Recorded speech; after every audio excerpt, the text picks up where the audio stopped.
السلام عليكم ورحمة الله وبركاته. النهاردة هنعمل بسكوت العيد بالزبدة.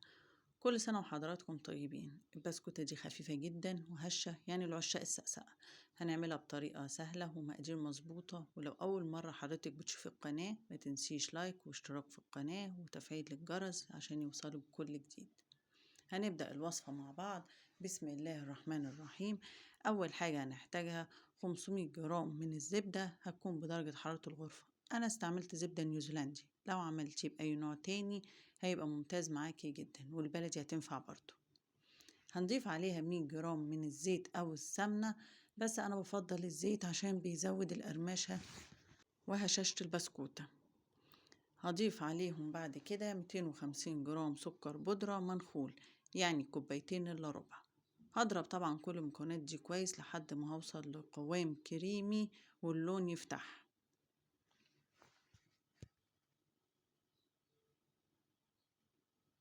وفي وصفتنا النهاردة المضرب دوت أساسي عشان نوصل للنتيجة المظبوطة للبسكوتة والقوام صح اللي احنا بنشوفه في المحلات.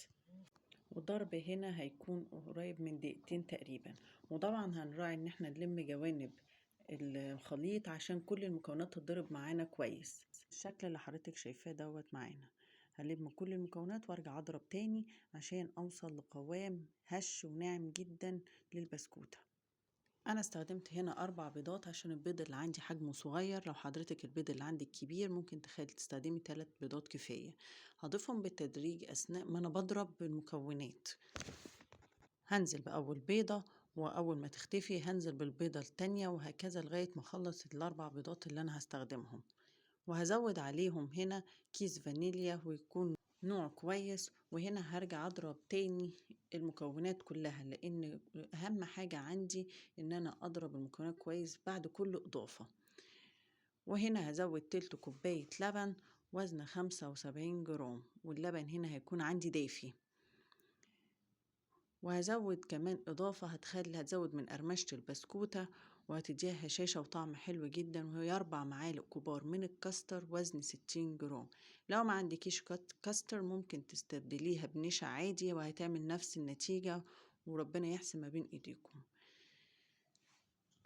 وهنا هنزود 3 معالق كبار لبن بودرة وزن 40 جرام. كل الإضافات دي هتديكي بسكوتة هشة وطعمها غني وحلوة جدا. هنضرب المكونات كويس تاني، وديت هيكون اخر حاجة ضفناها قبل ما هنضيف الدقيق. انا هنا هستخدم مخصص للبسكوت، وهنا انا شلت منه 100 جرام، يعني تقريبا 7 معالق كبار اللي هم دولت انا بوريهم لك اهوت. 7 معالق كبيرة من الدقيق. هبدأ اضيف الدقيق للمكونات الباقية اللي احنا حضرناها مع بعض، وهضيف عليهم معلقة صغيرة من البيكنج باودر. ما نكترش في البيكنج باودر عشان الرسمة بتاعت البسكوتة ما تروحش منك ولا حجم البسكوتة يكبر جامد. وهبدأ بلم العجين. انا مش بعجن، انا بلم العجينة بس لحد ما دي يختفي. لكن لو عجنتي كتير هتطلعي بسكوتة ناشفة ومعضمة معاكي، مش هشة، ولا النتيجة بتاعتها هتكون مظبوطة معاكي زي ما انت عاوزة. انا مجرد ما الدقيق بيختفي هوصل لعجينة هوصل لعجينة طرية، بس لما امسكها بايديا مش بتلزق معايا بالشكل اللي حضرتك شايفاه معايا ده دلوقتي. انا كده خلصت العجينة. هبدأ في التشكيل على طول. بعد ما خلصت انا استخدمت الشكل ده المخصص للبسكوت. العجينة هتبقى معاكي في التشكيل سهلة طرية. بصي بقطعها سريعة جدا، مش متعبة معاكي خالص. اعملي المقادير بالمظبوط زي ما قلتلك وان شاء الله هتطلع معاكي احلى بسكوتة.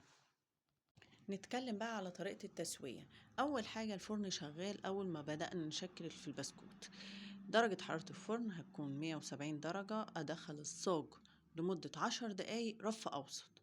بعديها بقلل درجة الحرارة. بعد ال10 دقايق دي بقلل درجة الحرارة لغاية 150 عشان نوصل للون ذهبي وموحد. أنا بقلل درجة الحرارة ليه؟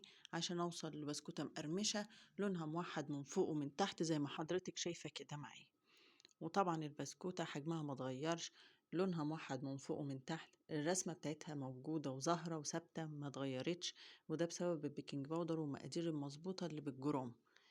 تمام. هوريكم اهوت الشكل برضو من فوق ومن تحت تاني. نتيجة بسم الله ما شاء الله جميلة جدا، وريحته قلبت البيت حرفيا يعني. وكمية كبيرة جدا من المقادير اللي احنا عملناها دي، مش كل الكمية على فكرة. شوفوا معايا هنا قد ايه البسكوتة هشة ومقرمشة جدا من جوه ومن بره.